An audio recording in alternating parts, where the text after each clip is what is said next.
먼저 하나님께 기도드리겠습니다.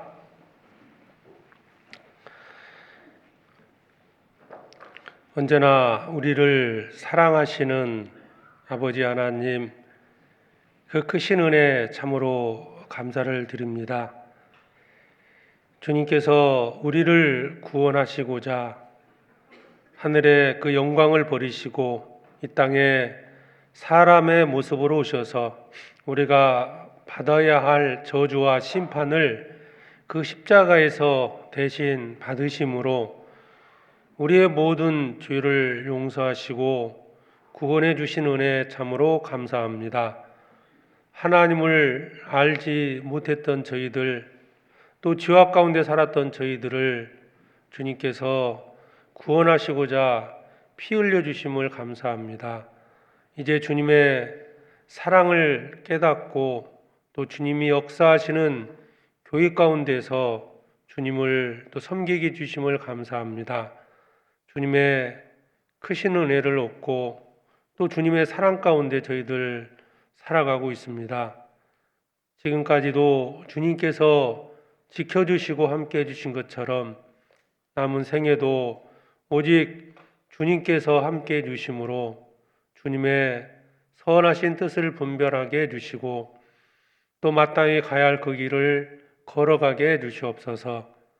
복음을 위해서 살아가고 있는 모든 성도들에게 주님께서 은혜를 더해 주시고 또 지혜와 능력을 더해 주시기를 원합니다.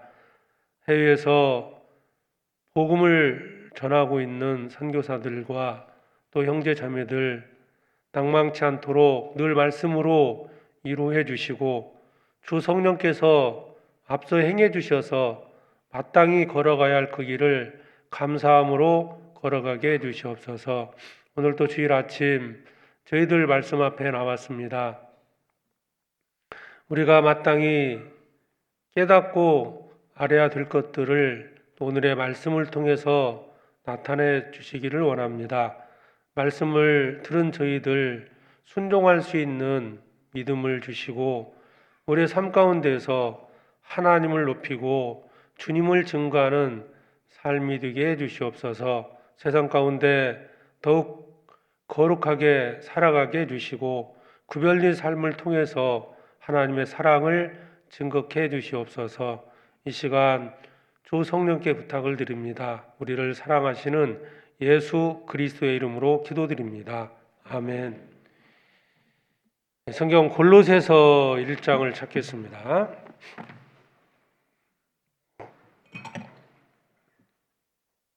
골로새서 1장 24절로 25절 말씀입니다.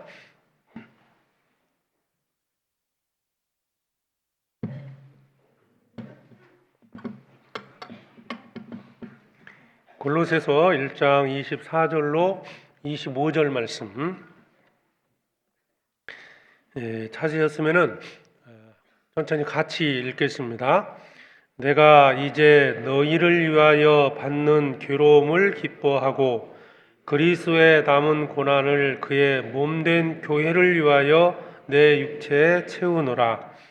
내가 교회의 일꾼 된 것은 하나님이 너희를 위하여 내게 주신 경륜을 따라 하나님의 말씀을 이루려 함이니라. 우리가 구원받고 지금 교회 가운데 살아가고 있는데요. 우리가 이제 구원받는 것도 이 교회 안에서 구원을 받게 되고 신앙생활도 이 교회 안에서 하게 되는데요. 그래서 오늘 이 교회에 대해서 좀 말씀을 드리려고 합니다. 말씀드린 것처럼 교회 안에서 우리가 복음의 말씀을 듣고 구원을 받게 됩니다. 그리고 이제 구원받은 이후에도 교회 안에서 이렇게 신앙생활을 하게 되는데요. 즉 이 얘기는 이제 교회가 없었다면 내가 이제 구원을 받을 수 없는 것이고 또 교회가 있기 때문에 우리가 이 시간 이렇게 교제하고 또 말씀을 배울 수 있고 또 봉사할 수 있고 또 주님을 이렇게 섬길 수가 있습니다. 그래서 이 교회는 그 영혼을 이렇게 탄생시키고 양육시키는 곳이다라고 볼 수 있어요. 에, 탄생과 양육하는 곳인데 병원이 없었다면 내 주변에 병원이 없다면 생명을 이제 살릴 수도 없고 어떤 치료받을 수도 없잖아요. 그런 것처럼 그 육신의 병을 고치는 것이 이제 병원이라면 우리 영혼의 이제 병을 고치고 평안하게 살아갈 수 있도록 하는 곳이 이제 교회입니다. 그래서 이 교회를 소중히 여기고 교회를 위해서 우리가 정말 기도하고 또 교회를 위해서 살아가야 되는데요. 사도 바울이 보내신 이 신약 성경의 대부분의 서신서가 교회 서신이라고 그러죠. 교회에 보낸 편지입니다.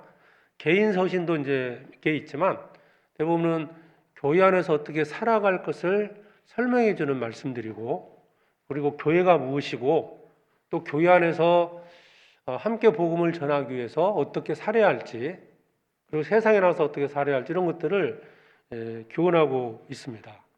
여기 읽은 24절 말씀에도 보면 내가 이제 너희를 위하여 받는 괴로움을 기뻐하고 그리스도의 남은 고난을 그의 몸된 교회를 위하여 교회를 위하라는 말씀이 있죠. 사도 바울이 받은 고난은 교회를 위한 고난이었다. 즉 주님을 위한 고난이 되기도 하고 그것이 하나님을 위한 것이고 이게 이제 교회를 위한 것이고 또 너희를 위한 것이다. 여기 보면 이제 이 골로새 교회에 보낸 편지인데요. 그 앞부분에 보면 이제 너희를 위하여 받는 괴로움을 기뻐하고 너희를 위하여 받는 괴로움 이 너희가 이제 골로새 교회를 말하고 있잖아요. 그러니까 교회를 위하여 받는 괴로움이라는 것이 결국 성도들을 위한 받는 괴로움이 될 수 있고 이게 이제 교회를 설명하는 거니까요. 그래서 사도 바울이 교회를 위해서 고난 받는 것을 기뻐했다라고 지금 여기에 말씀하고 있는 겁니다. 그래서 우리가 이 교회의 어떤 소중함 그리고 정말 교회를 위하는 것이 어떤 것인지 내가 교회를 위해서 살기 위해서는 어떤 모습으로 살아야 될지를 오늘 본문을 중심으로 말씀을 드리겠습니다. 내가 이제 너희를 위하여 받는 괴로움을 기뻐하고 그리스도의 남은 고난을 그의 몸된 교회를 위하여 내 육체에 채우노라. 바울은 교회를 위하여 고난 받았다. 그 그리스도의 남은 고난을 그의 몸된 교회를 위하여 내 육체에 채우노라. 그러니까 교회를 위해서 이제 고난 받고 있음을 말씀하고 있는 겁니다. 물론 이제 교회를 위한다는 것은 교회가 세워지기 위한 고난입니다. 교회가 세워지기 위해서는 이제 복음을 전해서 구원받는 거잖아요. 전도하는 거잖아요. 전도. 한 영혼 한 영혼에게 복음을 전해서 그들이 이제 이 교회 가운데 들어오는 것. 이걸 의미하는 거니까요. 전도하는 과정에서 생겨나는 모든 고난, 복음이 전해지는 과정에서 생겨나는 고난을 말하는 거고요. 전도하고 또 성도들을 이렇게 양육하고 보호하고 지키는 그게 이제 주님이 하시는 일인데 이걸 이제 사람을 통해서 하는 거잖아요. 이 교회를 통해서. 그래서 자신이 고난 받는 것보다도 더 중요한 것이 뭐예요? 교회를 위한 것이었죠. 그죠? 고난이란 말이 꼭 교회를 위한 것이 있는데 교회를 위해서 고난을 받았다고 그러니까 자신이 고난 받는 것보다는 교회가 더 잘 세워지는 것을 더 중요시 여겼다라고 볼 수 있어요. 그러니까 내가 더 중요하다고 생각하면 교회를 위해서 희생하는 것을 하지 못할 거라고 봐요. 내가 중요하느냐, 교회가 더 중요하느냐라고 봤을 때 교회가 더 중요하기 때문에 희생하는 거잖아요. 하나님께서도 우리를 구원하시는 것도 우리를 사랑하기 때문에 독생자를 희생한 거잖아요. 독생자를 사랑은 그게 더 중요했다면 우리 영혼보다도 그렇다면 희생하지 않겠죠. 그래서 우리가 사도 바울이 교회를 위해서 고난받았다라는 것은 그토록 교회를 소중히 여기고 교회를 아꼈다는 겁니다. 교회를 위해서라면 복음을 전하는 것이라면 자기 생명도 아끼지 않고 복음을 전하겠다. 그랬거든요. 여기 다 보시고요. 고린도후서 11장에도 이 사도 바울이 교회를 얼마나 중요시 여겼는지를 알 수 있는 말씀이 있는데요.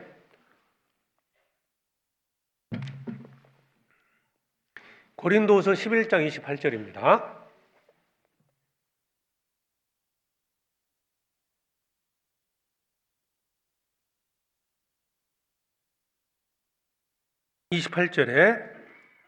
이 외에 일은 고사하고 오히려 날마다 내 속에 눌리는 일이 있으니 곧 모든 교회를 위하여 염려하는 것이라. 여기 이제 모든 교회가 나옵니다. 사도 바울이 복음을 전에 세웠던 교회들이 있습니다. 그 교회를 위해서 염려했다 그랬어요. 그러면 이 외의 일은 고사했다. 그러면 그 위에 보면 사도 바울이 받은 고난이 있어요. 정말 많은 이 고난이 있는데 40에 하나 가만 매를 5번 맞았다. 3번 태장으로 맞았다. 수고하고 애쓰고 자지 못하고 줄이며 목마르고 여러 번 춥고 헐벗었노라. 사도 바울이 전도하면 생겼던 고난들을 쭉 설명을 하거든요. 근데 그 일은 고사하고 그거보다도 사도 바울이 염려했던 건 뭐냐? 자신의 어떤 평화나 만위보다는 교회를 위해서 염려했다는 거예요. 이게 이제 사도 바울의 마음이고, 사도 바울은 결국 이 복음을 전하다가 순교를 한 겁니다. 이 교회를 위해서 평생 살다가 순교를 한 겁니다. 그래서 이 교회를 너무 소중히 여기고 교회를 위해서 기도했고 실제로 교회를 위해서 고난받은 겁니다. 그러면 사도 바울께서 왜 교회를 위해서 이토록 사셨을까? 그 이유를 우리가 먼저 생각해 보죠. 잘 아시는 내용들일 수 있지만 교회가 무엇이고 교회가 어떻게 세워졌는지를 안다면은 우리도 사도 바울과 같이 교회를 위해서 살아갈 수가 있습니다.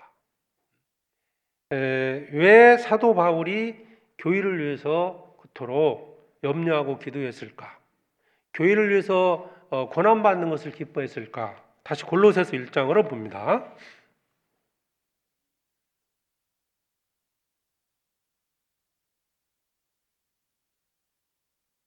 골로새 1장 24절에 내가 이제 너희를 위하여 받는 괴로움을 기뻐하고 그리스도의 남은 고난을 그의 몸된 교회를 위하여, 여기에 교회를 그의 몸이라고 표현하고 있습니다.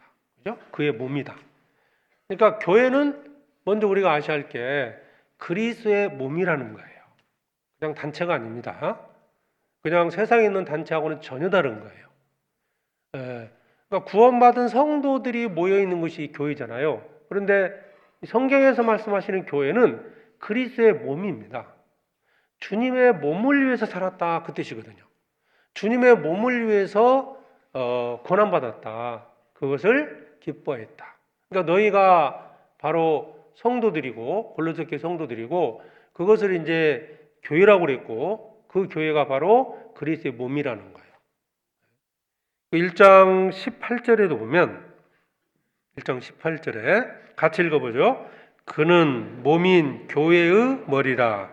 그가 근본이요 죽은 자들 가운데서 먼저 나신 자니 이는 친히 만물의 으뜸이 되려 하심이요. 교회는 여기도 그는 그리스도를 가리킵니다. 몸인 교회의 머리라. 교회 몸이 있으면 머리가 있잖아요. 머리가 예수 그리스도고 교회가 바로 그리스도의 몸이라는 거예요. 실제 예수님과 이렇게 함께 계셨을 때 예수님을 그리스도로 믿는 사람이 그 예수님의 몸을 함부로 하겠습니까? 그런 것처럼 영적으로요. 어쨌든 이 교회는 일단 그리스도의 몸이라는 거예요. 그러니까 사도 바울은 교회를 위해서 그의 몸된 교회를 위해서 자신이 고난받는 것을 결코 두려워하지 않고 기뻐했다는 겁니다. 성도들을 위해서 복음을 전해지는 것을 위해서 사도 바울은 고난받는 것을 전혀 두려워하지 않았다는 겁니다. 에베소서 1장도 보시죠. 옆에 1장 넘기시면 에베소서 1장 22절에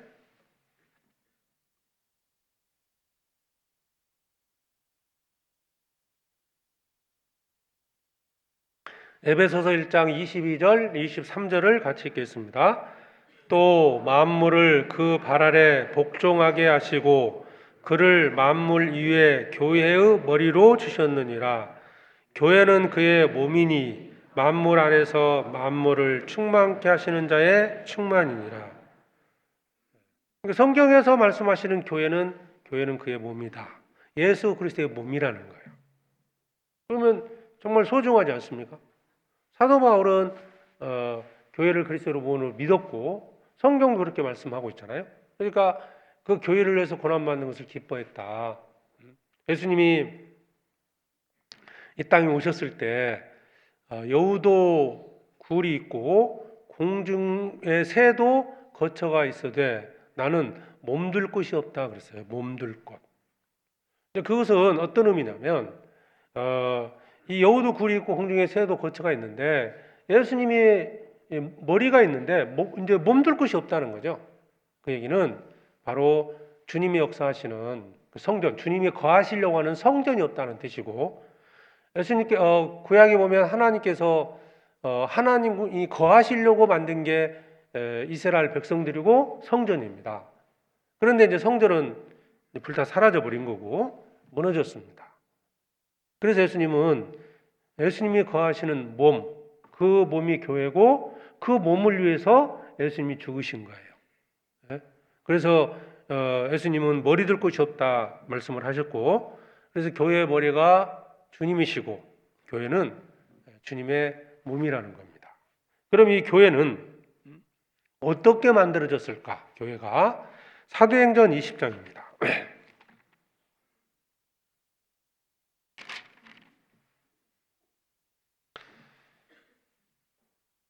사도행전 20장 28절에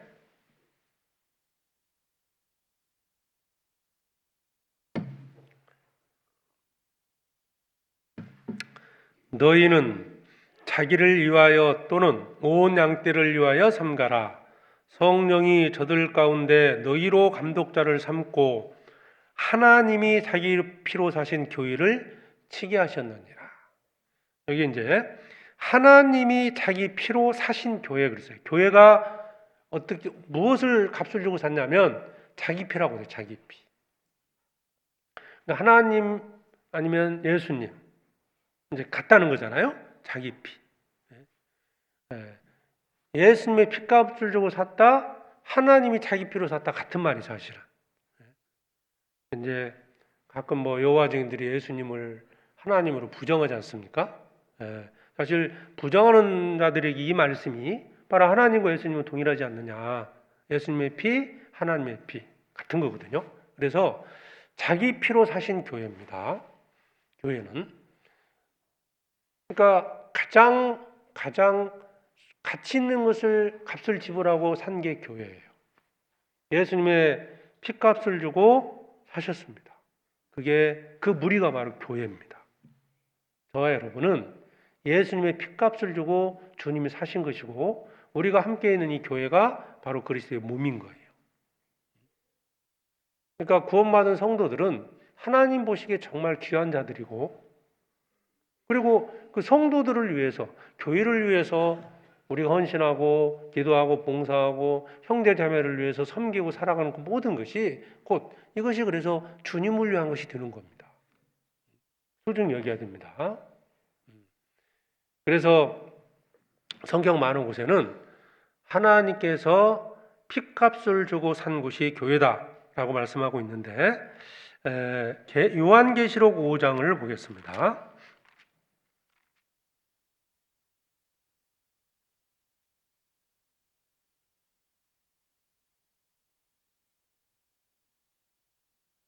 요한계시록 5장 9절에 보면 새 노래를 노래하여 가로되 책을 가지시고 그 인봉을 떼기에 합당하시도다. 일찍 죽임을 당하사 각 족속과 방언과 백성과 나라 가운데서 사람들을 피로 사서 하나님께 드리시고, 피로 사서 하나님께 드리셨다. 교회는 예수님의 피값을 주고 산 겁니다. 우리는 예수님의 핏값을 주고 우리를 구원해 주셨고, 그게 이제 그 구원받은 자들이 모인 것이 교회입니다. 그러니까 얼마나 우리는 구원받은 성도들은 소중하고 교회가 소중하겠습니까? 이 컵이 얼마나 가겠습니까? 가치가 있지 않겠어요? 이 가치에 맞는 만큼 돈을 지불하는 겁니다. 그러니까 무엇을 지불했느냐가 그 물건에 대한 이 가치를 증명해 주는 거잖아요. 뭐 어떤 물건 하나가 10,000원짜리다. 그럼 10,000원의 가치가 있는 거예요. 그건 100만 원이다. 100만 원의 가치가 있는 겁니다. 생명을 지불했다. 그 생명만큼 가치가 있는 거잖아요. 그런데 예수 그리스도의 생명을 집으로 샀다. 그러면 예수 그리스도의 생명만큼 가치가 있는 거예요. 그래서 그리스도의 몸이다라고 말씀하는 겁니다. 그래서 교회는 세상에 가장 귀한 것, 구원받은 자들은 세상에서 가장 귀한 자들이에요. 저나 여러분들이 세상에서 가장 귀하다는 겁니다. 맞아요? 별로 한번 옆에 한번 쳐다보세요. 별로라고 생각하시는 것 같아요. 우리가 얼마나 가치 있는 존재들인지 먼저 아셔야 됩니다. 그러니까 내가 귀하면 예수님이 나를 핏값으로 샀기 때문에 옆에 있는 성도들도 형제자매들도 다 동일하게 주님이 핏값으로 샀잖아요. 정말 귀한 겁니다.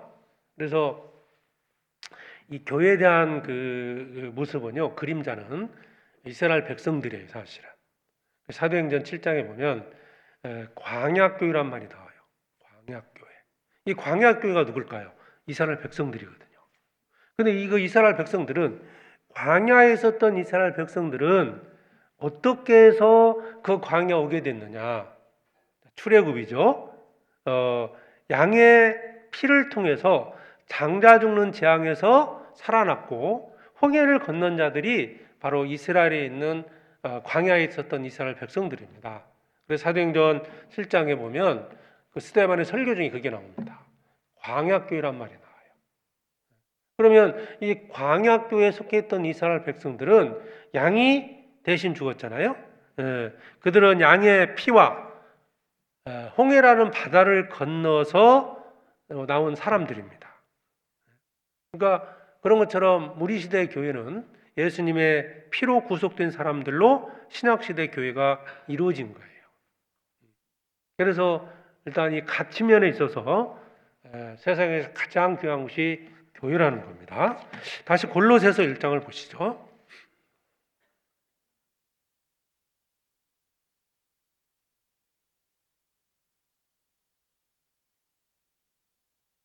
(1장 24절에) 내가 이제 너희를 위하여 받는 괴로움을 기뻐하고 그리스도의 남은 고난을 그의 몸된 교회를 위하여 내 육체에 채우느라.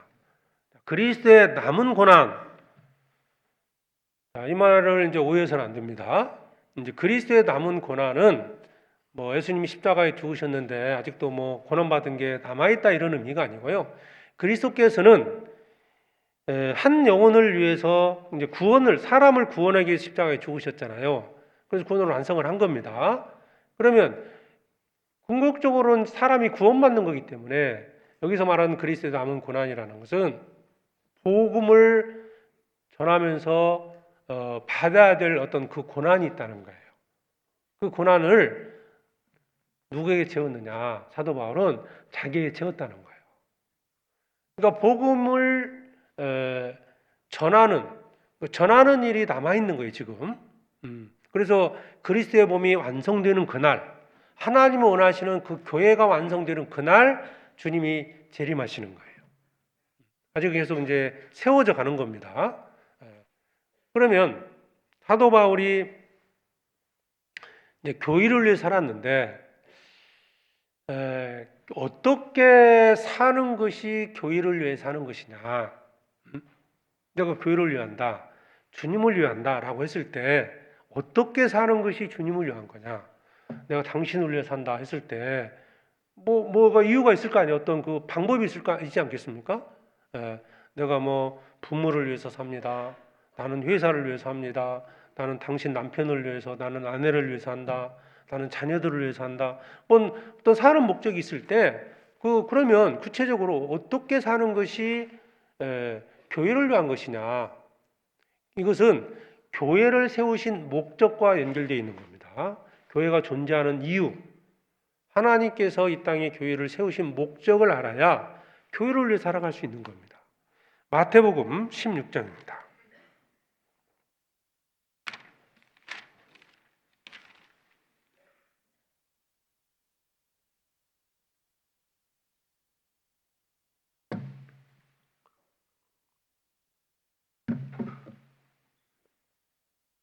마태복음 16장 18절에 또 내가 네게 이르노니 너는 베드로라 내가 이 반석 위에 내 교회를 세우리니 음부의 권세가 이기지 못하리라. 이 반석 위에 내 교회를 세우리니. 자, 예수님께서 말씀하신 겁니다. 그러니까 이 교회를 세우신 분은 바로 주님이십니다. 그리고 이 교회의 주인은 누구냐? 주님이십니다. 내 교회 그랬으니까. 그리고 세우신 목적이 무엇인지가 19절에 설명되어 있습니다. 19절에 내가 천국 열쇠를 네게 주리니 네가 땅에서 무엇이든지 매면 하늘에서도 매일 것이요 내가 땅에서 무엇이든지 풀면 하늘에서도 풀리리라 하시고 천국 열쇠를 네게 주리니. 이 천국 열쇠가 뭐겠습니까? 교회에 맡겨준 게 천국 열쇠인데 이 천국 열쇠가 바로 복음이에요. 그렇죠? 누구든지 복음을 들으면 이 천국 열쇠를 전해서, 그러니까 천국 열쇠는 천국에 들어가는 어떤 그 문이잖아요. 사람들이 어떻게 천국 간지를 모를 때, 자, 문 앞에 왔어요. 여기에 잠겨져 있으면 못 들어가잖아요. 그때 필요한 것이 열쇠잖아요. 그러니까 이 천국 열쇠는 복음이다. 복음을 우리에게 교회에 주신 거예요. 복음을 맡겨주시고 복음을 전함으로써 사람들을 천국 가게 하는 것이에요. 교회는. 그렇죠? 죽은 영혼을 살리는 곳이 교회라고 그랬잖아요. 교회에서 복음의 말씀을 듣고 구원받으면 천국에 들어갑니다. 우리도 다 똑같이 교회 안에 말씀 듣고 복음 듣고 구원받았잖아요. 천국에 대한 소망이 생겼잖아요. 그래서 천국 열쇠를 내게 주르니 이 복음을 전하면 구원받는 것이고 복음을 전하지 않으면 구원받을 수가 없는 거예요. 그래서 교회의 사명은 뭐예요?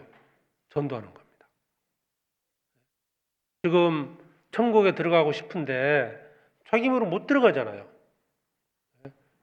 큰 철문이 이렇게 잠겨 있는데 들어갈 수가 없다. 내가 키를 가지고 있어요. 그러면 가서 열어주는 역할이 교회라는 거예요. 지금도 세상에는 많은 불신자들이 있습니다. 물론 그 중에는 정말 간절히 어떤 천국에 가고 싶어하는 그런 마음을 가진 자들도 있어요. 진리를 찾는 자들이 있거든요. 그들에게 가서 이 복음, 천국 열쇠를 통해서 그들에게 문을 열어줘서 천국에 들어가도록 교회가 그 역할을 하는 거거든요. 우리가 지금 우리 시대에 그 사명을 맡은 겁니다. 그래서 예수님께서도 온 천하에 다니며 만민에게 복음을 전파하라. 이게 이제 부활하신 후에 제자들에게 하신 명령이고 이게 교회에 주신 명령입니다. 사도 바울은 이 복음을 위하여 내가 매임을 당하였노라. 디모데후서에 말씀하셨습니다. 감옥에 갇힌 것, 복음 때문에 내 감옥에 갇혔는데 이것을 기뻐한다 그랬거든요. 왜? 복음 전하는 일이 훨씬 더 귀했기 때문에 내가 감옥에 갇히든 고난을 받든 무엇이 오든 간에 복음을 위해서라면 그 어떤 것도 하겠다. 그러니까 그 교회를 위해서 받는 고난은 곧 전도하는 과정에 생기는 고난을 말하는 겁니다. 전도. 그래서 교회를 위하는 것은 복음을 전해서 교회를 세워가는 것입니다. 그런데 이 전도는 사단에게 붙잡혀 있는 영혼을 사실은 건져내는 영적인 싸움이라는 거예요. 그렇죠? 모든 영혼은 사탄에게 붙들려 있다고 보시면 돼요. 그 영혼에게 이제 사탄에게 붙잡혀 있는 영혼들을 빼오기 위해서는 결국 영적인 전쟁, 싸움입니다. 전도는 영적인 전쟁이다 그랬죠? 우리의 씨름은 혈과 육에 대한 것이 아니요 정사와 권세와 어두움 세상과 주관자들과 하늘에 있는 영들과의 싸움이다. 그래서 하늘에 있는 악의 영들에게 대함이라. 우리 싸움은 영적인 전쟁은 바로 사탄과의 싸움입니다. 그 전쟁에서 우리는 승리를 해야 되는 것이고 그 전쟁이 쉬운 게 아니라는 거예요. 사실 그 나라와 나라들끼리 이 전쟁을 하는데 이게 쉬운 게 아니잖아요. 많은 희생이 따르는 거거든요. 희생 없는 뭐 전쟁 승리 희생 없이 승리할 수는 없잖아요. 반드시 전쟁을 하게 되면 뭐 승리한다 하더라도 우리 편에서 아군에서도 희생이 있는 겁니다. 그래서 이 예수 그리스도를 전하는 영적인 싸움, 전도하는 과정에서 생겨나는 그 모든 것들을 고난이라고 볼 수 있는 거죠. 그 고난을 기뻐했다. 교회를 위하는 것은 복음을 전하는 일에 동참하는 것이고 교회를 위하여 받는 고난은 교회를 세워가는 일에 생겨나는 고난에 함께하는 겁니다. 어떤 형태로든지 우리는 그 고난에 함께하는 겁니다. 내가 그리스도 예수의 좋은 군사로 나와 함께 고난을 받을지니 사도 바울은 디모데에게 그 말씀을 한 거예요. 그리스도 예수의 좋은 군사입니다. 그럼 그리스도 예수께서는 왜 군사를 모집했을까? 전쟁을 위해서입니다. 군인을 모집하는 이유가 뭐겠어요? 전쟁이 없는데 군인이 필요 없잖아요.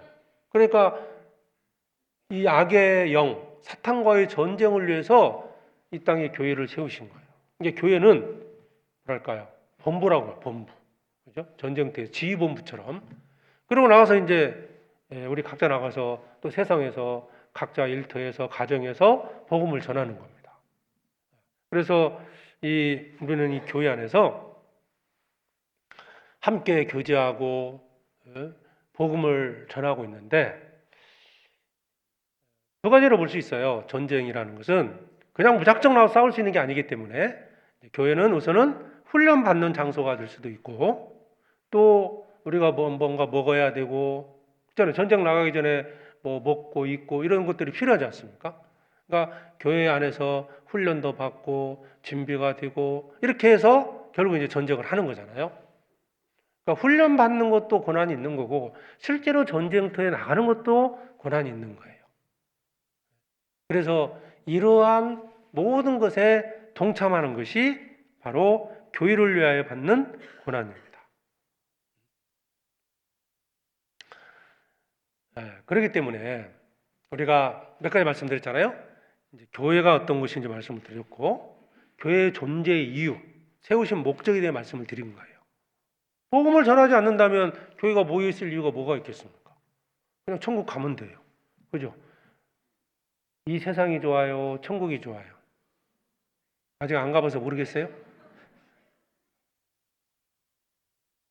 저는 아무리 이 세상에서 부귀영화를 누린다 한다 하더라도 이 세상 천국이 좋은 거 아닙니까? 비교할 수 없다고 그랬잖아요. 좀 더 살고 싶으세요? 네? 더 많은 거 뭐 내가 이제 공부해서 좋은 직장도 하고 결혼도 해서 좋은 집에 살아도 보고 그렇게 살다가 하고 싶으세요? 사실 천국을 한번 우리가 직접 눈으로 본다면요. 그런 말 절대 안 할 겁니다. 빨리 가고 싶을 거예요.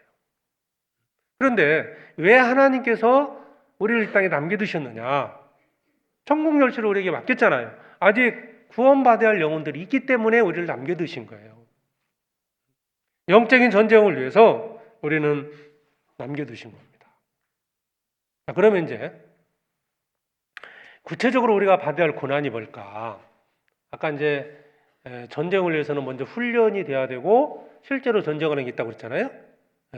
그리고 우리가 이 교회가 우리 모두가 함께 이제 그런 훈련을 과정 훈련하고 뭔가 또 함께 모여서 말씀도 배우고, 말씀 배우는 게 먹는 거잖아요. 그 영적으로 성장해야 되니까. 예. 그리고 이제 같이 이렇게 있으면서 뭐 구역에서든 조에서든 서로 막 교제하면서요. 거기서 이제 훈련이 되는 거예요. 예. 어떤 형제 자매들을 볼 때는 좀 자기한테 이제 걸림이 되는 사람도 있는데, 사실 그런 것을 이겨내면서 이게 훈련이 되는 거거든요. 그래서 서로 사랑하고 연합하는 걸 훈련이 되면서 실제로 그렇게 돼야 또 세상에 나가서 복음을 전할 수가 있잖아요. 싸울 수 있거든요. 그러면 하나님께서는 다양한 사람들을 구원을 해서 교회 가운데 두셨어요. 그러면 전쟁을 위해서, 영적인 전쟁을 위해서 정말 우리가 먼저 해야 될 게 뭐냐? 많은 것들이 있는데 첫 번째가 이 교회를 지키는 겁니다. 그렇죠? 교회가 훼손돼 버리면 전쟁 자체를 못 해요. 그래서 이 교회를 먼저 지켜야 됩니다. 에베소서 4장을 찾겠습니다.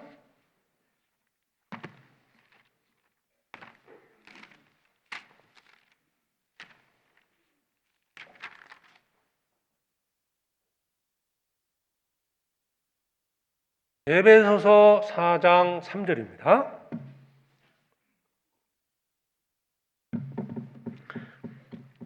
에베소서 4장 3절에 평안에 매는 줄로 성령의 하나 되게 하신 것을 힘써 지키라. 자, 성령의 하나 되게 하신 것이 뭘까요? 교회입니다. 성령께서, 자, 그 뒤에 보면 4절에 보면 몸이 하나이요 그랬죠. 몸이 하나다. 이 몸이 뭐예요? 교회입니다. 이 교회를 하나 되게 하신 분이 성령이시고, 이미 몸은 하나잖아요. 몸. 머리가 하나이듯이 몸이 하나라는 거죠.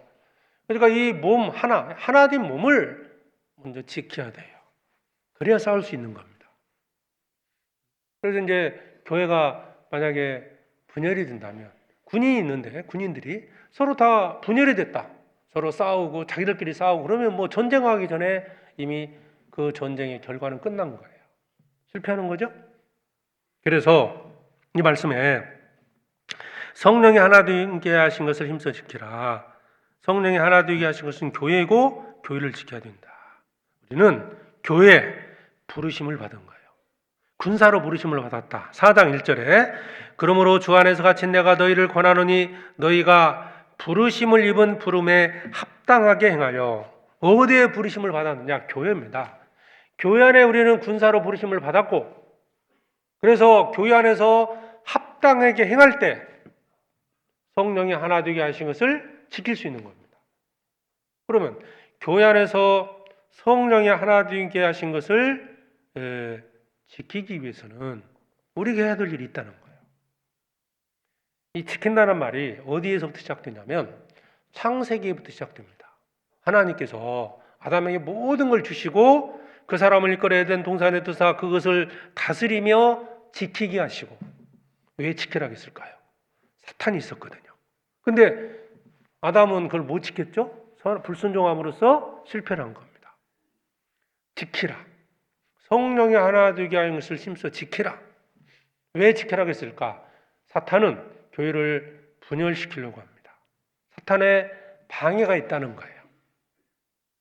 우리는 뭔가 잘해서 하나 되는 게 아니고요. 하나 된 걸 지키기 위해서 해야 될 일이 있다는 거예요. 내가 잘하면 하나 되는 게 아니에요. 이 용어도 좀 우리가 생각을 해야 됩니다. 사랑하면 하나 되는 것보다는 우리는 사랑함으로써 이 하나 된 것을 지키는 거예요. 부르심을 입은 부름에 합당하게 행하라는 겁니다. 사탄은 교회를 없애기 위해서 모사를 꾸밉니다.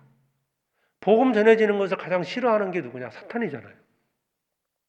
그러면 교회를 통해서 복음이 전해지기 때문에 교회를 자꾸 흩으려고 그러는 거예요.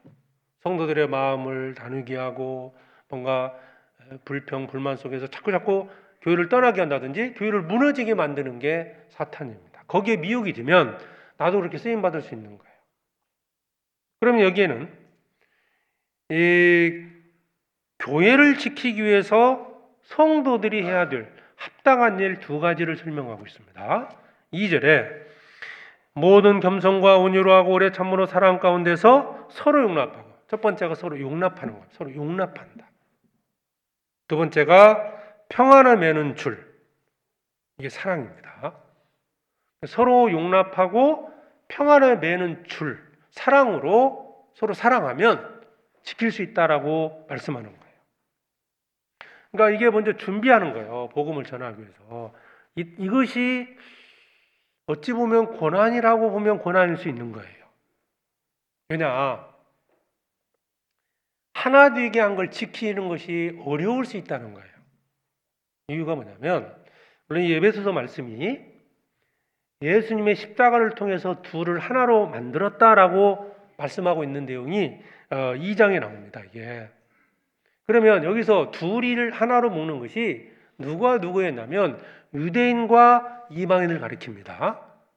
유대인과 이방인을 십자가를 통해서 둘을 하나로 묶은 거예요. 그러면 유대인과 이방인이 얼마나 많은 차이가 있겠습니까? 유대인들은 하나님 믿었던 백성이고 이방인들은 우상을 섬겼던 사람입니다. 유대인들은 고기 중에서 먹는 거 안 먹는 거 너무 구별이 많았어요. 근데 이방인들은 다 먹었어요. 지금도 유대인들은 이 돼지고기를 안 먹어요. 돼지고기 율법 가진 자들은. 근데 이방인들은 돼지고기를 먹어요. 뭐 이런 거 하나하나가요. 다양한 어떤 그 서로 다른 문화, 자라는 환경들이 달랐어요. 근데 이걸 지킨다는 건요, 상당히 어려울 수 있다는 거예요. 그래서 그 이방인과 유대인들로 만들어진 교회가 구원받고 주님의 사랑을 깨닫고 함께 모여있는 것은 맞는데 서로 살아가는 과정에서 상당히 다툼, 분쟁의 소지가 있다는 거예요. 지금도 그렇습니다. 우리 교회가 다양한 성도들로 구성되어 있어요. 세상에는 그 모임을 보면 대부분 공통적인 게 있어요. 대부분. 왜냐하면 사람들이 테니스 협회다. 그럼 테니스 치는 사람끼리 모이잖아요. 뭐 약사 협회다. 그러면 약사들끼리 모이는 거예요. 의사 협회다. 의사들끼리 모이는 겁니다. 근데 교회는 그게 아니에요. 남녀노소 상관없이요.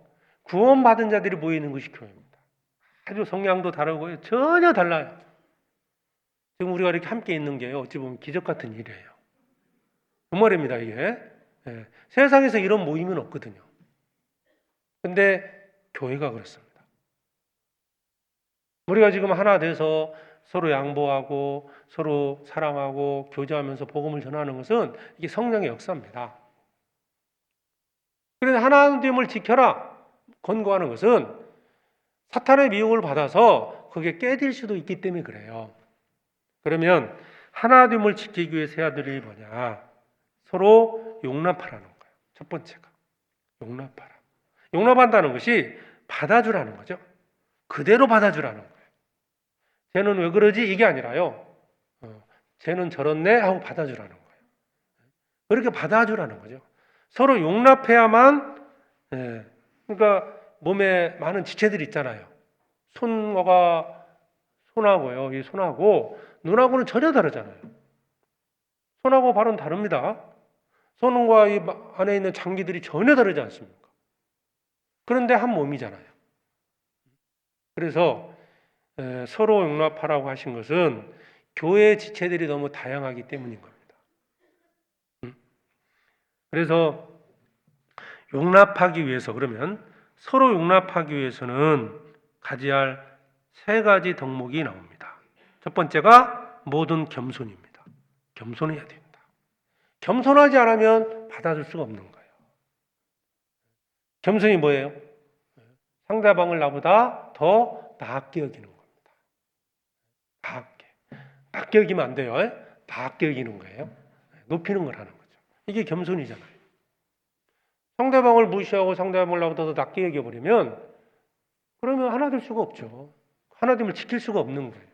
서로 받아줄 수 있겠어요? 겸손해야 받아주는 겁니다. 서로 모든 겸손과.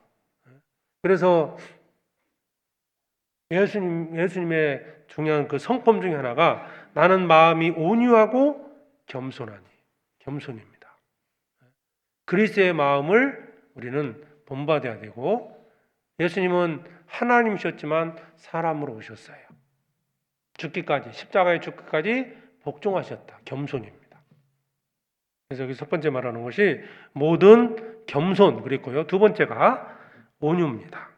모든 겸손과 온유로 하고, 온유라는 것이 내 강함을 절제해서 나타나는 어떤 부드러움이죠. 모든 사람에 대해서 친절하게 대할 때 그 하나님을 지킬 수 있는 거예요. 내가 강하다 해서 강하게 나타나면 안 되고, 도리어 하나님을 지키기 위해서는 연약한 자를 용납하는 겁니다. 그 약점을 담당하는 거예요. 그래서 전쟁터 나가서 강한 자도 있고 약한 자도 있잖아요. 행군을 한다. 같이 어디를 간다면은 처지는 사람 있으면 같이 데리고 가야지. 처진 사람 놔둬버리면 죽거든요. 전쟁터에서. 그러니까 같이, 특히 이 전쟁 영화 같은 데 보면 그런 게 나오잖아요. 부상자가 있어요. 버리고 갑니까? 어떻게 생각하면 부상자를 버리고 가는 것이 훨씬 더 나을 수도 있어요. 상황을 보면. 근데 그 부상자 때문에 그 함께 했던 군인들까지도 해를 당하는 경우도 있지만 대부분은 그 부상자를 끝까지 지킵니다. 연약한 자는 이렇게 생각해야 돼요. 부상자다. 부상자. 맞지 않습니까? 시간이 돼서도 믿음이 연약하다. 어떤 시험을 받고 부상자로 생각해야 돼요. 약하다. 그러면 그 부상자의 약점을 누가 담당해야 돼요? 건강한 사람, 다치지 않은 사람이 담당하는 거예요. 봉사를 잘 못한다. 연약해서. 그러면 누가 담당해야 돼요? 힘 있는 사람이 담당해야 되잖아요. 그러는데 왜 저 사람은 안 하냐? 이런 식으로 가면 분열이 될 수밖에 없는 거예요. 왜 나만 하냐고. 네. 왜 나만 해요? 믿음이 되고 힘이 있으니까 오겠지. 그렇죠? 그러니까 여기서 하는 것은 온유입니다. 온유. 내가 강하지만 상대방을 온유하게, 그러니까 부드럽게 해서 함께하는 것. 그 다음에 또 한 가지가 오래 참음입니다. 모든 겸손과 온유로 하고 오래 참음으로 사랑 가운데 서로 용납하고 오래 참는 겁니다. 그래서 교회는 다양한 형제들이 구원받고 함께합니다. 참아야 됩니다. 오래 참는다는 것이 몇 번 참는 거예요? 10번 참는 게 오래 참는 거예요? 100번 참는 게 오래 참는 거예요? 네? 끝까지죠. 상대방은 몰라요. 내가 99번 참았는데 100번째 화냈어요. 그러면 상대방은 안 참았다고 생각하는 거예요. 상대방이 100번을 참았는지 200번 참았는지 모르잖아요. 부모가 자녀들 대할 때 그러잖아요. 참다 못 참으면 한 소리 하잖아요. 얘는 참았다고 생각할까요? 화냈다고 생각할까요? 그냥 화낸 거예요. 이게 오래 참는 것은 끝까지 참는 것이 오래 참는 겁니다. 이게 돼야 그러니까 성도들 앞에 겸손하고 성도들을 대해서 온유하고 서로가 오래 참을 때 그래야 용납이 되는 겁니다. 그렇죠? 받아줄 수 있는 거잖아요. 이게 이제 첫 번째고요. 두 번째가 3절에 평안을 매는 줄로 성령이 하나 되게 하신 것을 힘써 지키라. 평안을 매는 줄이 뭐예요? 사랑이잖아요. 사랑. 우리는 주님께로부터 사랑을 받았어요. 주님이 나를 용서하심으로 내가 구원받은 겁니다. 내 죄는 내가 가장 잘 알고 다른 성도들의 죄를 내가 안다 안들 그 죄보다는 내 죄가 더 크다는 걸 내 자신이 잘 알아요. 그렇잖아요? 나는 죄 없어요. 근데 그 큰 죄를 주님께로부터 용서받고 하나님의 자녀가 됐습니다. 여러분이 평안을 매는 줄은 사랑입니다. 사랑. 줄이잖아요. 줄이 끊어지면 흩어집니다. 줄로 딱 서로를 묶어서 가는 거예요. 10명이 있다. 10명이 딱 줄로 묶어놓으면 한 사람이 처지면 어떠겠어요? 그 사람 안고 가야 돼요. 이게 사랑이라는 거예요. 근데 그 사랑의 줄이 끊어지면 분산됩니다. 싸울 수 있겠어요? 세상과? 사탄과 싸울 수 있겠냐고요. 그래서 주님이 우리에게 주신 계명은 뭡니까? 내 계명은 곧 내가 너희를 사랑한 같이 너희도 사랑하라. 내가 너희를 사랑한 같이 너희도 서로 사랑하라. 근데 중요한 게 있습니다. 사랑하라 그러니까 내가 사랑받을 권리가 있는 것처럼은 생각하지 마시라는 거예요. 명령입니다. 사랑하라는 거예요. 서로 사랑하라. 의무입니다. 의무를 말하는 거 아니에요. 사랑받을 권리를 지금 주신 게 아닙니다. 사랑하라. 평안을 매는 질로 성령의 하나 되게 하신 것을 힘써 지키라. 여러분, 내 안에 사랑이 있으면 약한 자도 강해집니다. 반대로 강한 자는 약해져요. 그렇죠?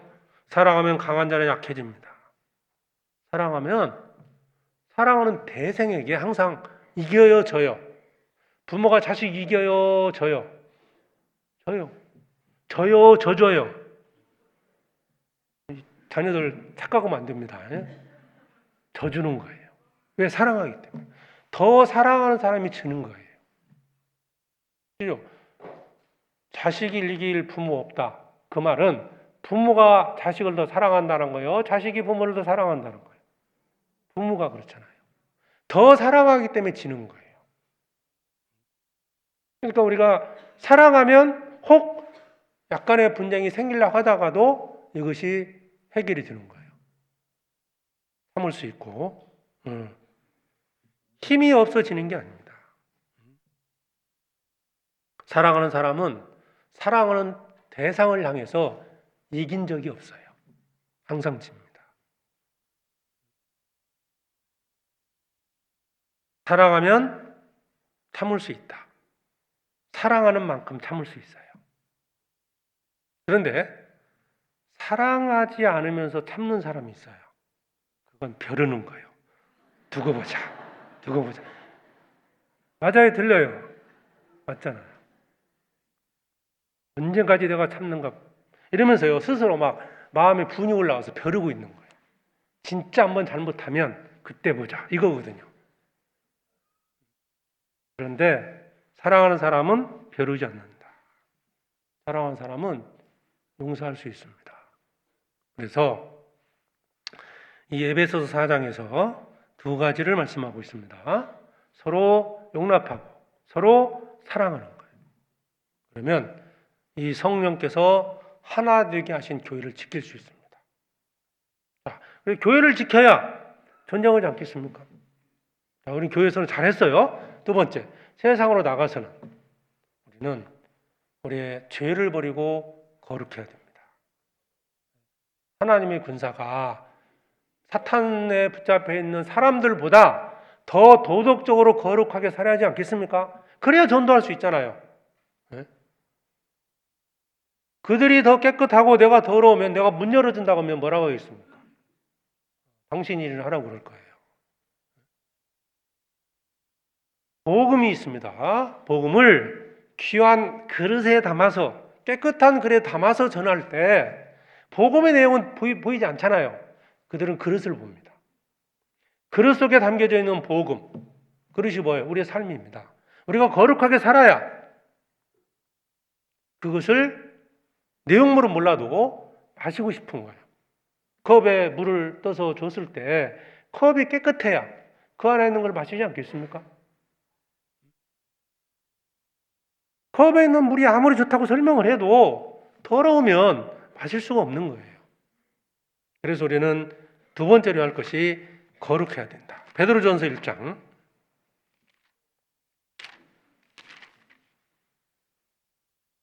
15절에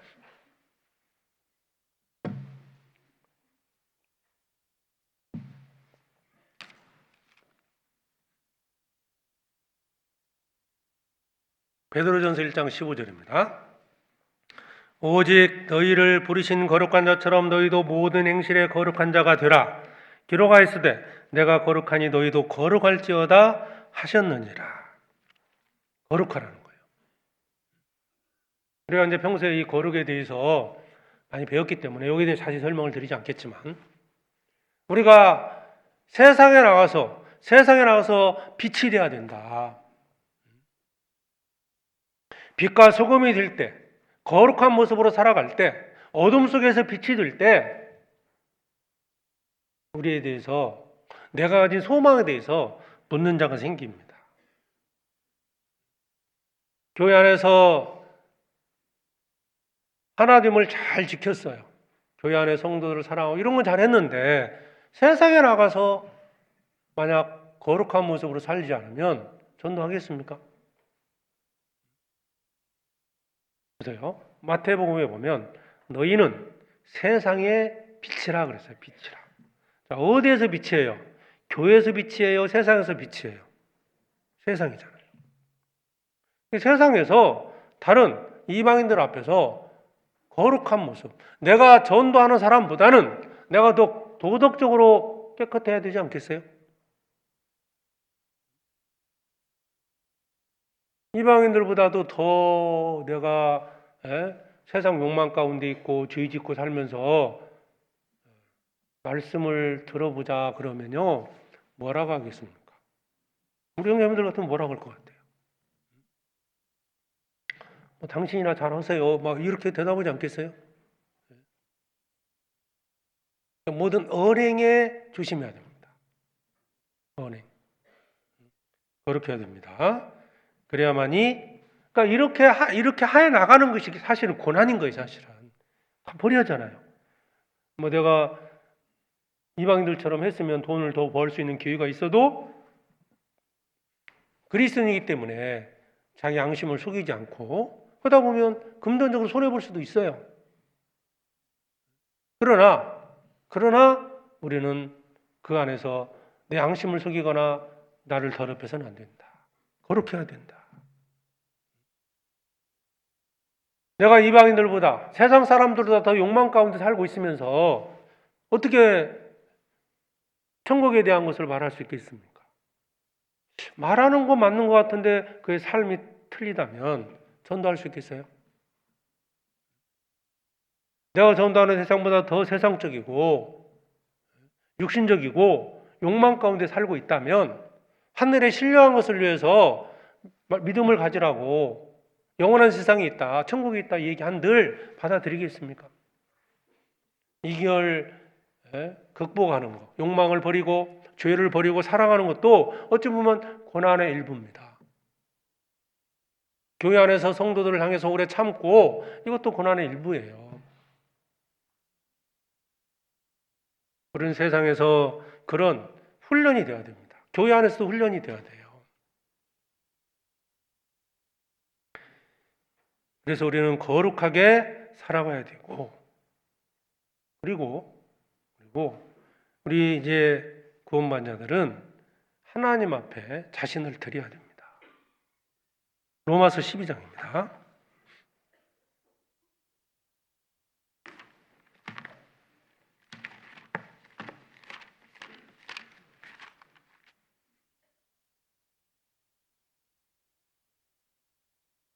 (12장) 1절에 그러므로 형제들아 내가 하나님의 모든 자비하심으로 너희를 권하노니 너희 몸을 하나님이 기뻐하시는 거룩한 산 제사로 드리라. 이는 너희들을 영적 예배니라. 자, 교회를 위하는 게 뭘까? 이제 내 몸을 하나님께 드리는 거다. 구약 시대에는 성전에 나와서 제물을 드렸잖아요. 그건 하나의 그림자죠? 교회의 그림자입니다. 지금 주님이 거하시는 곳이 교회잖아요. 교회 안에서 제물을 드리는 겁니다.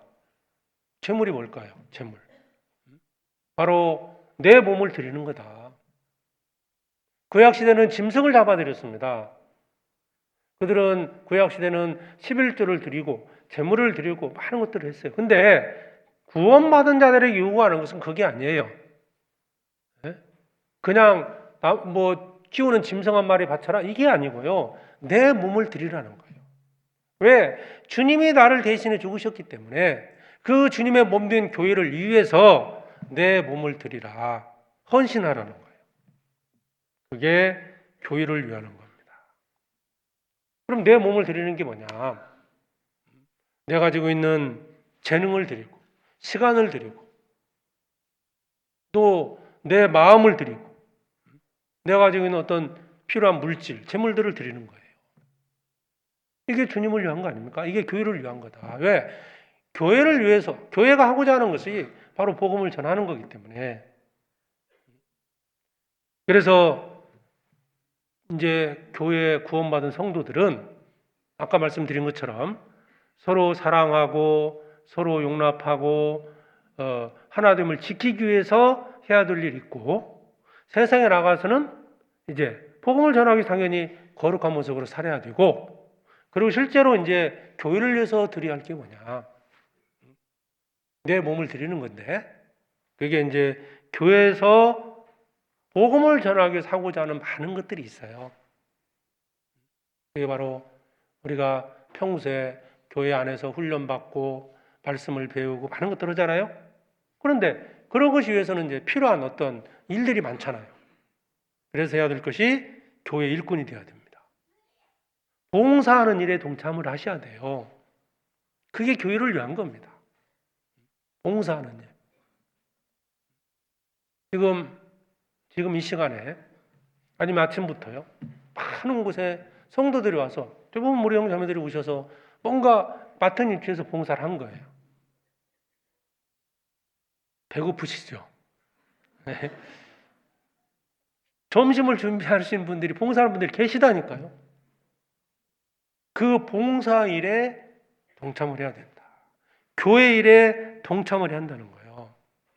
로마서에 보면 16장 내용에 쭉 보면요. 겐그리아 교회 일꾼, 교회 일꾼이라고 되어 있잖아요. 자매 베베, 보리스가와 아굴라, 계속 일꾼들을 소개합니다. 나의 군사, 나의 일꾼, 나와 함께한 자, 동역자.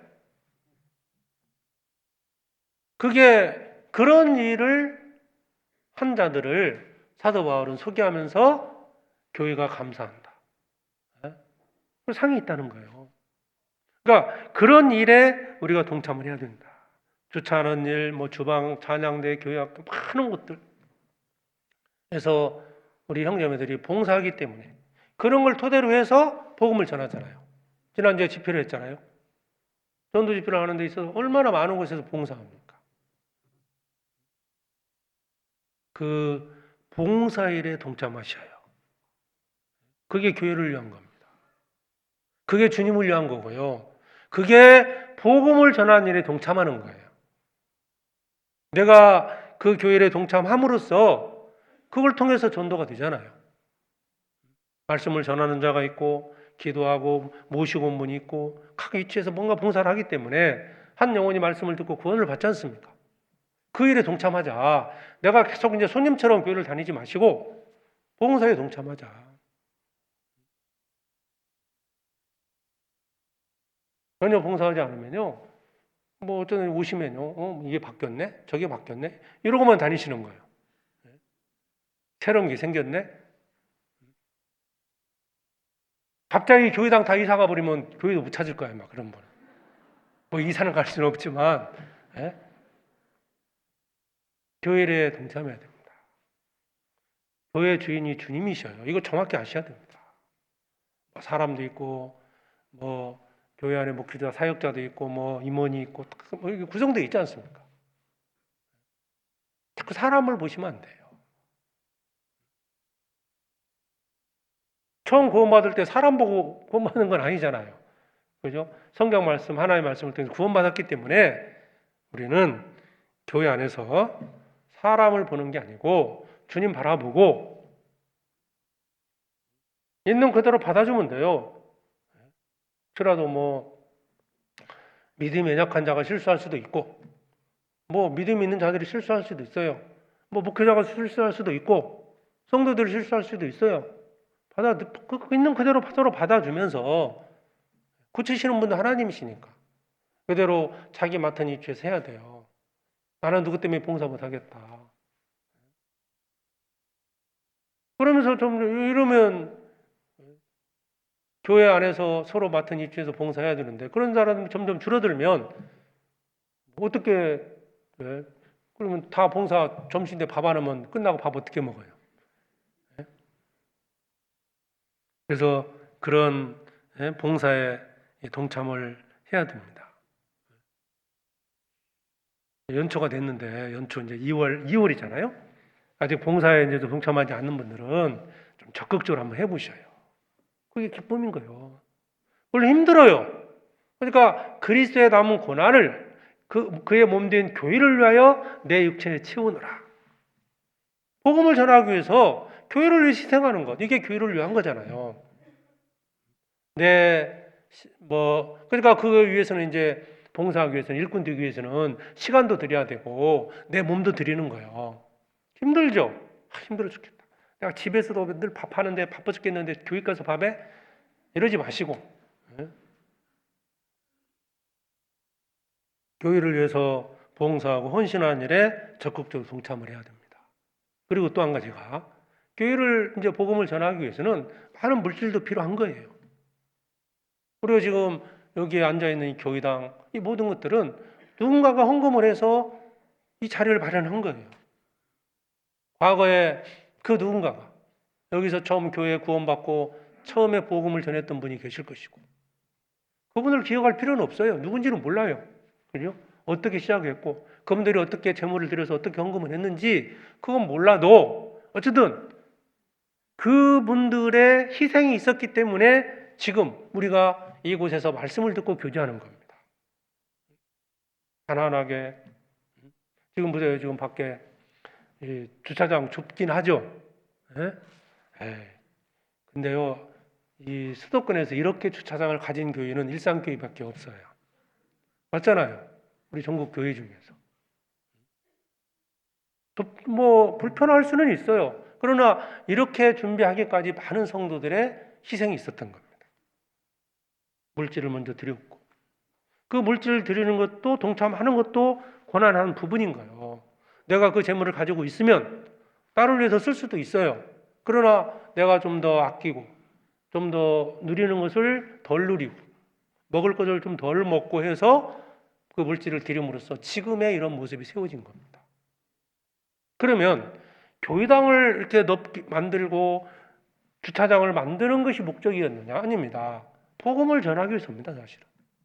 전도하기 위해서 이런 자리를 준비하는 거 아니겠어요? 빌립보서 4장입니다.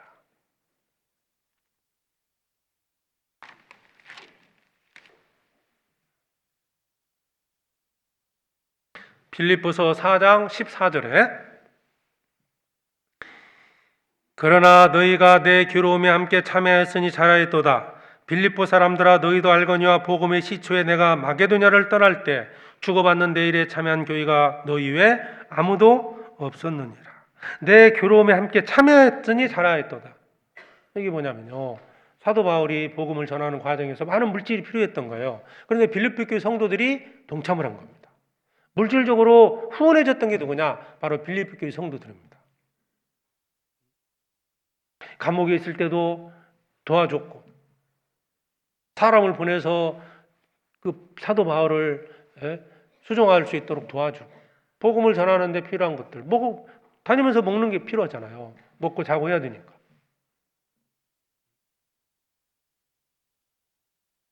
그래서 먼저 구원받은 자들의 희생을 통해서 현재의 교회당이 있어요. 자, 과거에 어떻게 했느냐, 그분들이 어떻게 했느냐, 그걸 알아주라는 게 아니에요. 이제 우리가 해야 될 일이 또 있다는 거예요. 지금 우리가 해야 될 일. 우리가 해야 될 일들 해야 된다는 겁니다. 우리가 이제 작년, 재작년 계속 해외 선교를 위해서도 헌금도 하셨고 그 물질이 해외 복음을 전하는데 크게 쓰임 받고 있지 않습니까? 우리가 헌금하는 돈들이 큰 돈일 수도 있고 작다고 볼 수도 있지만 어쨌든 내가 헌금한 돈을 가지고 수십억짜리 수양관을 살 수는 없잖아요. 근데 내가 동참하면서 수양관에도 그런 수양관이 만들어졌고 우리가 해야 될 일이 계속 있는 겁니다.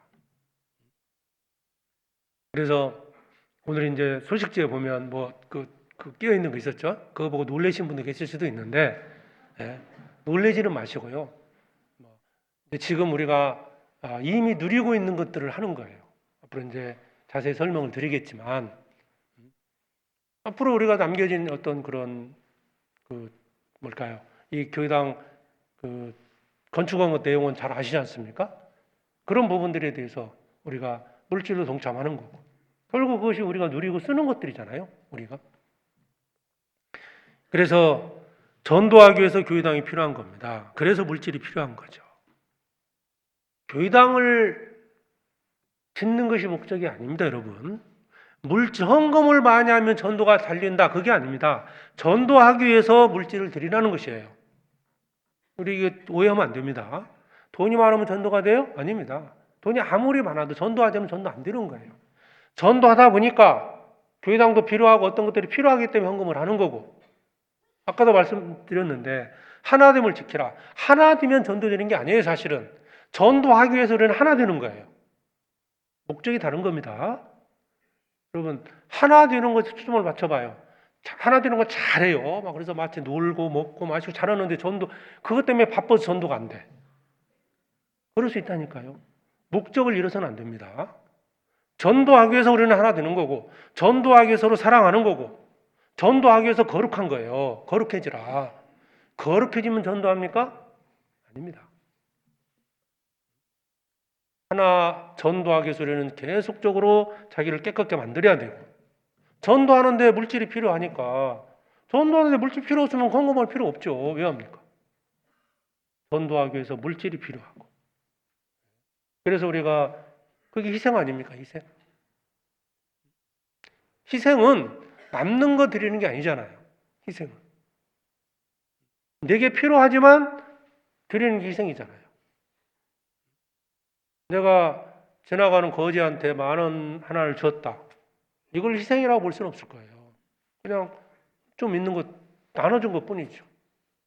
그런데 우리가 헌신, 너희 몸을 드리라 그랬잖아요.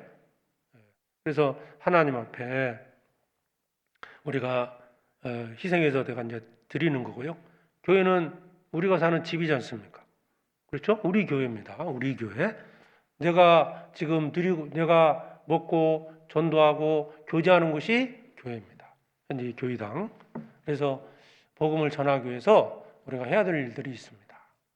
그래서 이것도 자기 믿음의 분량만큼 하시면 돼요. 나는 뭐 죽어도 못하겠다 안 하셔도 돼요. 누가 뭐라고 해서 아무도 없습니다. 그건 걱정하지 마시고, 다만 우리가 복음을 전하기 위해서 필요한 물질이 반드시 필요하다. 그리고 이미 뭐 앞으로 뭐 계획이 있는 게 아니고요. 위상으로 지었다고 할까? 이거 미리 지었어요. 미리 지었다고. 그거에 대한 것을 이제 마무리하는 단계니까요. 그래서 그러면 이제 주님은 19절에 보면 18절에 내게는 모든 것이 있고 또 풍부한지라 에바브로디도 편에 너희의 준 것을 받음으로 내가 풍족하니 이는 받으실 만한 향기로운 제물이요 하나님을 기쁘시게 한 것이라. 그게 하나님을 기쁘시게 한 것이라고 그랬죠. 그리고 19절에 나의 하나님이 그리스도 예수 안에서 영광 가운데 그 풍성한 대로 너의 모든 쓸 것을 채우시리라. 하나님이 필요한 것들을 또 채워주십니다. 내가 주님께 드린 만큼 주님이 채워주신다. 이건 틀림없는 사실입니다. 하나님께서 내게 은혜를 베풀어 주신 것처럼, 사실 우리가 주님께 헌신할 수 있는 이유는요, 앞으로 뭘 받아서 헌신하는 게 아니에요. 그렇잖아요. 이미 주님의 사랑을 받았기 때문에 헌신하는 거예요. 그렇잖아요. 뭐 안 해주면 주님이 내한테 은혜 안 주면 안 하실까요? 그건 아니잖아요. 전에도 한번 말씀드린 것 같은데 어떤 부부가요 심각하게 저를 찾아왔어요. 예전에 구원 받고 얼마 안 됐는데요. 질문이 그거예요. 목사님 11조 헌금하면 2배로 채워줍니까? 딱 물어보더라고요. 11조 하면 2배로 채워주냐고요. 어떻게 대답하는 게 맞을까요? 채워줍니다 했다가는요 2배로 안 채워지면 내가 책임져야 하잖아요. 제가 그랬습니다. 그래서 안 채워주면 안 하실 거냐고 물어봤어요. 안 채워주면. 우리는 뭔가를 받기 위해서 드리는 게 아니고요. 사실은 이미 받은 은혜와 사랑이 있기 때문에 드리는 거예요. 물질이요? 이건 작은 겁니다. 주님이 우리에게 요구하는 것은 우리 몸입니다. 나의 전부를 요구하시는 거예요. 왜 우리는 드릴 수 있습니까? 주님의 사랑을 깨달았기 때문에. 그런데 감사하게도 주님은 우리가 헌신한 만큼 우리에게 은혜로 또 갚아주셔요. 약속이 있거든요. 우리에게 힘을 다해서 수고했을 때, 그러니까 주님께 드려지는 것은 힘을 다하는 거예요. 골로새서 1장 다시 보시면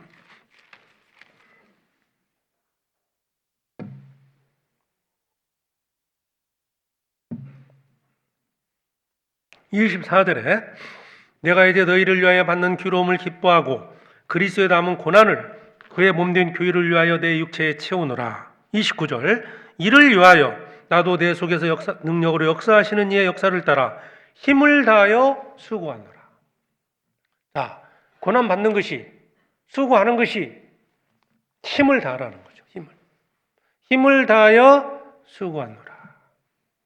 힘쓰는 게 뭡니까? 힘쓰는 거. 적당히 하라는 게 아니에요. 힘을 써야 됩니다. 그래서 우리가 어떤 일이든 교회 일에 정말 힘을 다해서 동참해야 됩니다. 봉사하는 일도 힘을 다해야 되고, 뭐 주방에서 일을 하든 교회 학교에서 하든 힘을 다해서 자기 맡겨진 일을 해야 되고, 또 어떤 재물을 드릴 수 있는 상황에서도 힘을 다해서 드리는 게 맞아요. 그랬을 때 주님이 우리에게 고난받는 것만큼 위로도 함께 하십니다. 고난 없이는 위로도 없습니다. 내가 고난받는 것은 주님이 내게 위로를 주시기 위함이다. 주님이 내게 고난을 더하신 것은 위로를 주시기 위함입니다. 그리고 고난이 올 때 기뻐하라. 마태복음 5장에서 예수님도 말씀하셨죠? 고난이 올 때 기뻐하라.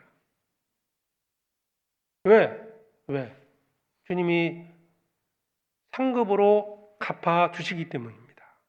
그래서 그리스도를 위하여 받는 능력을 애굽의 모든 보화보다도 더 큰 재물로 여겼으니 이는 상 주심을 바라봅니다. 모세의 믿음을 설명하고 있는 히브리서 11장 26절 말씀입니다. 상 주심을 바라봅니다. 왜 고난받는 걸 즐거워했을까? 상 때문입니다. 심는 이와 물 주는 이가 일반이나 각각 자기의 일하는 대로 자기의 상을 받으리라. 내가 행한 만큼 주님께로부터 은혜를 받습니다. 상을 얻는 거예요. 이 땅에 사는 동안에도 주님께서 평강으로 기쁨으로 갚아주시고 주님 앞에 섰을 때 또 상급으로 갚아주십니다. 우리의 소구는 결코 헛된 게 아닙니다. 세상에서 내가 투자하는 것은 설령 성공했다 하더라도 결국 버리고 가는 겁니다. 그렇죠? 고린도전서 15장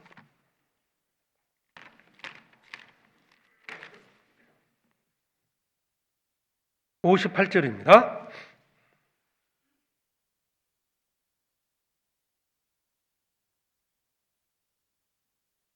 고린도전서 15장 58절에 그러므로 내 사랑하는 형제들아 견고하며 흔들리지 말며 항상 주의 일에 더욱 힘쓰는 자들이더라. 같이 읽어보죠. 이는 너희 수고가 주 안에서 헛되지 않은 줄을 알미니. 이는 너희 수고가 주 안에서 헛되지 않는다. 흔들리지 말고 주의 일에 더욱 힘쓰는 자가 되어야 됩니다. 올해 2024년도 더욱 교회를 위해서 힘쓰는 자가 되어야 됩니다. 교회를 위해서 희생하고 교회를 위해서 복음을 전하고 봉사에 동참하고 자기 맡겨진 일을 하고 내부적으로는 형제님들 서로 사랑하고 용서하고 자기 혼자 막 용서 못하고 막 참으면 자기가 병나요. 그죠? 교회는 복음을 전하기 위해서 존재합니다. 복음을 전하기 위해서 우리는 하나됨을 지켜야 됩니다. 그리고 개인적으로 거룩해져야 됩니다. 죄를 멀리해야 됩니다. 그리고 몸을 드려야 돼요. 자, 교회를 위하는 게 뭡니까? 하나됨을 지키자. 거룩해지자. 내 몸을 하나님께 드리자. 그 몸을 드리는 게 뭐예요? 교회 일꾼이 돼서 모든 일에 동참하는 거다. 교제, 봉사, 또 뭔가 물질을 드리고 우리가 해야 될 일이 많지 않습니까? 그런 일에 동참하는 거죠. 그것이 하나님을 기쁘시게 하는 겁니다. 교회가 나를 위해서 무엇을 해줄 건가? 이 생각하지 마시고요. 내가 교회를 위해서 무엇을 할 것인가를 생각하셔야 돼요. 우리 이제 주님 앞에 서는 그날까지 교회를 살아가야 됩니다. 그래서 이 물질 하나만이 전부라고 생각하시면 안 됩니다. 진짜 주님께 더 드려야 될 것은 우리의 몸입니다. 우리의 마음인 거예요. 주님은 그걸 요구하시는 거예요. 마음 없이 드리는 물질 주님이 기뻐하시겠습니까? 마음 없이 사주는 밥, 마음 없이 주는 선물 받아도 기분 나쁜 거예요. 그렇죠? 그래서 나를 주님께 드린다. 이것이 가장 중요하다고 생각하시고 오늘 함께 이제 끝나고 자세한 설명이 좀 있을 건데요. 함께 기쁨으로 모두가 동참했으면 좋겠습니다. 기도하겠습니다. 살아계신 아버지 하나님 감사합니다. 주님의 사랑으로 구원해 주시고 또 몸된 교회 안에 거하며 주님을 섬기게 해주심을 감사합니다. 교회를 위해서 우리가 더욱 헌신하고 살아갈 수 있도록 우리의 마음과 우리 생각을 주장해 주시옵소서. 주님께서 베풀어 주신 그 큰 사랑을 깨달았기에 또 주님이 세우신 이 교회가 주님의 몸이라는 사실을 알았기에 이제 주님과 교회를 위해서 살아가기를 소망합니다. 복음을 전하는 일에 함께 동참하고 서로 사랑하고 또 거룩한 모습으로 세상에서 빛과 소금이 되고 또 내 몸을 주님께 기꺼이 드리는 기쁨으로 드리는 우리 모두가 되기를 원합니다. 주님 앞에 섰을 때 우리 모두가 칭찬받는 자들이 될 수 있도록 우리의 삶을 주관해 주시옵소서. 우리를 사랑하시는 예수 그리스도의 이름으로 기도드립니다. 아멘.